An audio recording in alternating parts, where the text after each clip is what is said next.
This is a video in clinical medicine from the New England Journal of Medicine.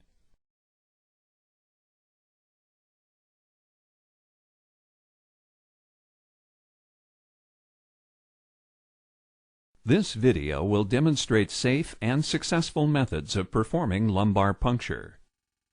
Lumbar puncture is indicated for both diagnostic and therapeutic purposes.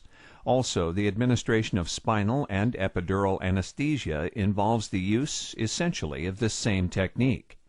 Analysis of cerebrospinal fluid may be helpful in the diagnosis of infectious processes such as meningitis, inflammatory diseases such as multiple sclerosis, cancers such as leukemia, and metabolic processes. Therapeutically, lumbar puncture allows for the intrathecal administration of chemotherapeutic agents and antibiotics. There are specific contraindications to lumbar puncture. The condition of patients with cardiorespiratory compromise may worsen as a consequence of the position they need to assume for lumbar puncture. The procedure should also be avoided in patients with signs of cerebral herniation, incipient herniation, or increased intracranial pressure, and in those with focal neurologic signs. In such patients, cranial CT should be performed before lumbar puncture, although CT may not reveal signs of increased intracranial pressure. Finally, there is an increased risk of a spinal hematoma if a coagulopathy is present or if the patient is receiving anticoagulant therapy. Patients who have previously undergone lumbar surgery should be referred to an interventional radiologist. Before performing the lumbar puncture, you will need a commercially available tray containing the necessary supplies, a spinal needle with a stylet, equipment for skin preparation, drapes, collection tubes, and in some cases a manometer. Typically, a 20 to 22 gauge needle is used, with the length ranging from 1.5 inches or 3.8 centimeters for infants to 2.5 inches or 6.3 centimeters for children and 3.5 inches or 8.9 centimeters for adults. You will also need sterile gloves. Before you begin, you should explain the procedure along with potential risks and benefits to the patient and obtain informed consent from the patient or his or her parent or guardian. After obtaining appropriate patient consent, the patient is positioned. Either the lateral recumbent position or a sitting position can be used. The lateral recumbent position is preferred to obtain an accurate opening pressure and to reduce the risk of post-puncture headache. Instruct the patient to assume a fetal position or to arch like a cat with the back flexed. This position widens the gap between the spinous processes. Ideally, the lumbar spine should be perpendicular to the table if the patient is in the sitting position and parallel to the table if he or she is in the lateral recumbent position. These positions help keep the needle at the midline.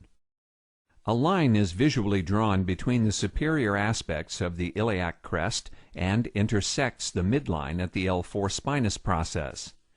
Insert the needle in the interspace between L3 and L4 or L4 and L5, since this location is below the termination of the spinal cord.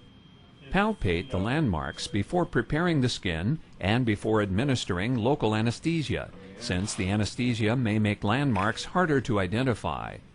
Use a skin marking pin to identify the site of needle insertion. While wearing sterile gloves, clean a sufficiently large area of the overlying skin with a disinfecting agent such as chlorhexidine or povidone iodine using a pattern of widening concentric circles. Drape the area with sterile drapes. Lay out the collection bottles in the order of priority for the diagnostic indications. Lumbar puncture is a painful and potentially anxiety-provoking procedure. At a minimum, the use of a local anesthetic is appropriate. Sedation or systemic anesthesia may be required under some circumstances. You can apply anesthetic cream topically before preparing the skin. After preparing the skin, you can inject local anesthetics subcutaneously.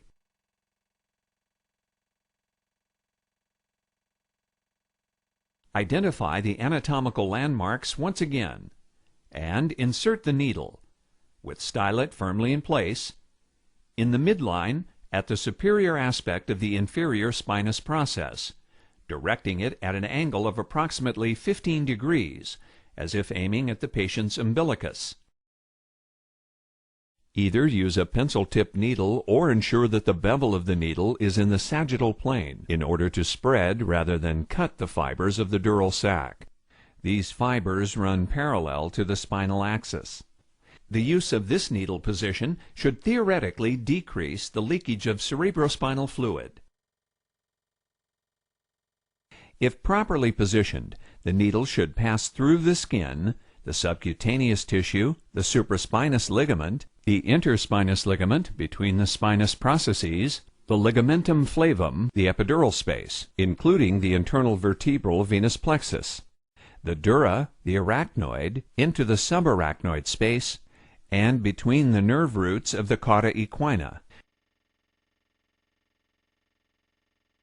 As the needle passes through the ligamentum flavum, you may feel a popping sensation. Once you have reached this point, the needle should be advanced in 2 mm increments and the stylet withdrawn after each increment to check for CSF flow. If no fluid is detected and bone is encountered, withdraw the needle to the level of subcutaneous tissue without exiting the skin and redirect the needle.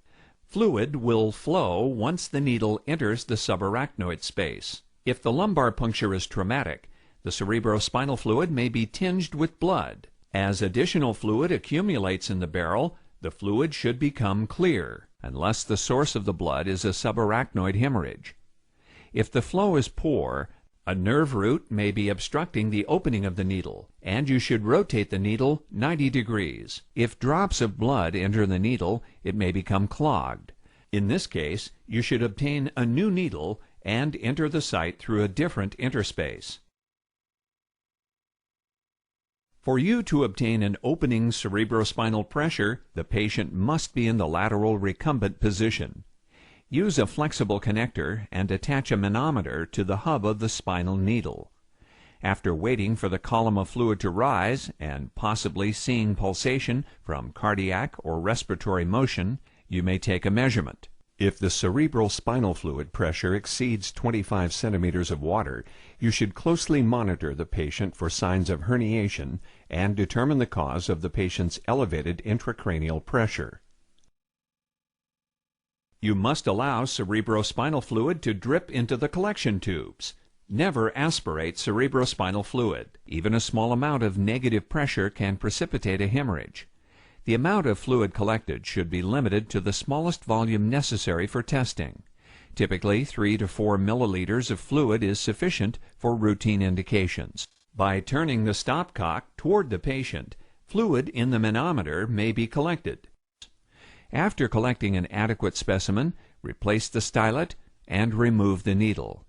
Although traditionally patients have been told to lie flat for several hours after a lumbar puncture, there is no evidence that this precaution decreases the risk of a cerebrospinal fluid leak, post-puncture headache, or other complications.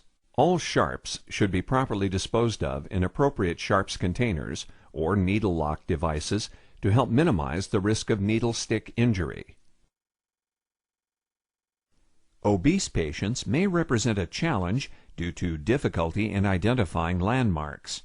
Other conditions, such as osteoarthritis, ankylosing spondylitis, kyphoscoliosis, previous surgery that has altered landmarks or spaces, and degenerative disc disease, also may make the procedure more difficult. If faced with these challenges, consider consultation with an anesthesiologist or perhaps a radiologist if fluoroscopy-guided lumbar puncture seems to be a better approach.